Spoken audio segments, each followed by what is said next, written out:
Eigentlich ist er hier in der Schlossanlage Schleißheim für den prachtvollen Barockgarten zuständig. Doch heute muss sich Alexander Bauer um seine neuen Mitarbeiter kümmern. 5 bretonische Zwergschafe. So, guten Morgen, die Herrschaften. Ihre Namen sind vom bayerischen Kurfürstenhof inspiriert. Max Emanuel, Wilhelm, Maria Antonia, Renatus, der Schwarze. Und das ist die Therese Kunigunde. Die traut sich immer nicht. Komm. Therese, mag nicht? Magst du nicht? Dann fressen die anderen. Vielleicht ahnt Therese Kunigunde schon, was ihr neuer Chef heute vorhat. Er möchte die Schafe zum ersten Mal auf die angrenzende Wiese führen. Wir haben ja auch Flächen, die schwierig zu bearbeiten sind, mit Mähern und mit Rasenmähern eben, mit Maschinen. Und da ist es halt auch interessant zu wissen, ob man die dann so einfach auch einmal an andere Flächen treiben kann. Ob es funktioniert, kann ich noch nicht sagen, aber wir probieren es. Der Zaun soll verhindern, dass die 5 Schafe ausbüchsen. Ein Schäfer hat sie dem Hofgartenbetriebsleiter überlassen. Jetzt bereichern sie eine der wenigen barocken Schlossanlagen, die in Bayern noch erhalten sind. Sie besticht durch Blumenreichtum und strenge Symmetrie. Ein Gesamtkunstwerk als Ausdruck von Herrschermacht.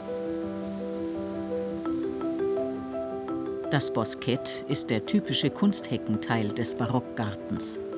Frank Kossara ist Teil des 20-köpfigen Gärtnerteams.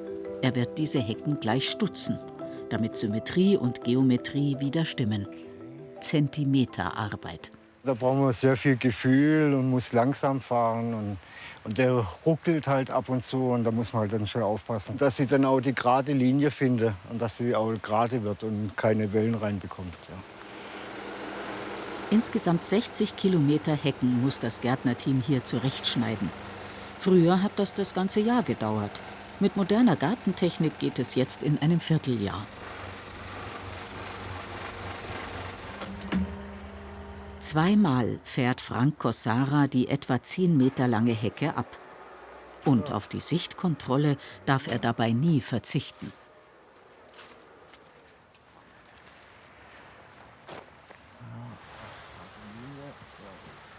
Ich schaue also nach dem Schnitt und dann schaue ich hier durch, ob das auch alles gerade ist. Weil man sieht die Wellen dann auch drin. Wenn Wellen wären, dann müsste ich nochmal nachschneiden.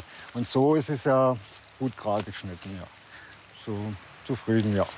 So. Und während Frank Kossara weiterschneidet, wagt Alexander Bauer das Experiment. Lassen sich die 5 Neulinge einfach so mit ein wenig Kraftfutter und Hafer auf die neue Wiese locken? Jetzt. Hopp, hopp. Ja. Jetzt. Renatus, Wilhelm und Max Emanuel erkunden mutig Neuland. Sie scheinen sich wohl zu fühlen.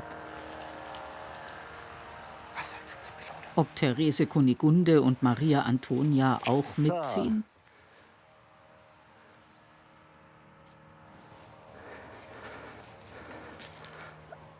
Sie scheinen interessiert. Die Männer kann man immer mit was Essbarem locken, die Damen scheinbar nicht. Jetzt kommt's her, hopp. So, kommt's hier? Na, trauen sich die Damen? Ja, komm her. Ah, Mensch. Hat das jetzt nicht geklappt? Die Damen sind etwas ängstlicher wie die Herren der Schöpfung. Entweder wir lassen es drin oder wir probieren es nochmal. Das neue Schloss Schleißheim, eine prachtvolle Residenz nach französischem Vorbild, innen von bedeutenden Künstlern ausgestattet. Schließlich strebte Bauherr Kurfürst Max Emanuel nach der Kaiserwürde.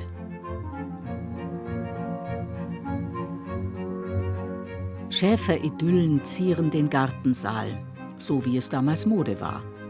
Sie hat Johann Baptist Zimmermann in seinen Stuckaturen verewigt. So idyllisch geht es bei den echten Schafen nicht zu. Alexander Bauer kämpft noch. Ich versuche es noch mal zu locken, aber... Ja. Vergebens. Die Herren sind wieder mit ihren Damen vereint.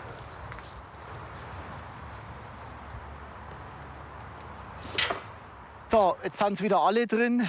Also wir haben hier noch Übungsbedarf, ja. Müssen wir noch ein bisschen arbeiten.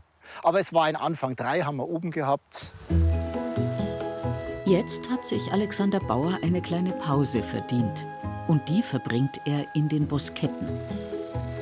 Frank Kossara bringt dort mittlerweile das Lindenrondell in Form. Früher war hier eben noch ein Wasserbecken, wo jetzt diese Schüssel ist, sogar mit Fontänen. Und das waren eigentlich die Bereiche, da befinden wir uns jetzt, wo man sich eigentlich so ein bisschen vor dem strengen Hofzeremoniell zurückziehen konnte und dann mal auch in trauter Zweisamkeit ein paar Minuten oder ein paar Stunden für sich hatte. Im Zweiten Weltkrieg wurden die Blumenornamente zugeschüttet, um bei Luftangriffen keine Orientierung zu geben. Alte Luftbilder halfen sie zu renovieren. Jetzt ist alles wieder so wie früher. Nur das Unkraut stört. Maschinell ist es auf diesen verspielten Zierwegen nicht zu entfernen, sondern nur per Hand. So sorgten auch die Gärtner der Barockzeit für Schönheit und Harmonie. Was hatte man damals für Werkzeuge? Also man hatte natürlich ungefähr wahrscheinlich 30 Mal, 40 Mal so viel Personal wie heute.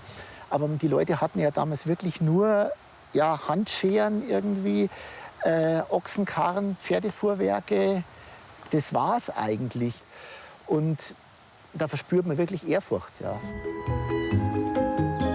Gärtnermeister Alexander Bauer muss sich an seine neue Schäferrolle noch gewöhnen. Renatus ist der mutigste. Doch neugierig sind auch die anderen. Die sind so lieb und das ist eigentlich, ich möchte sie nicht mehr missen.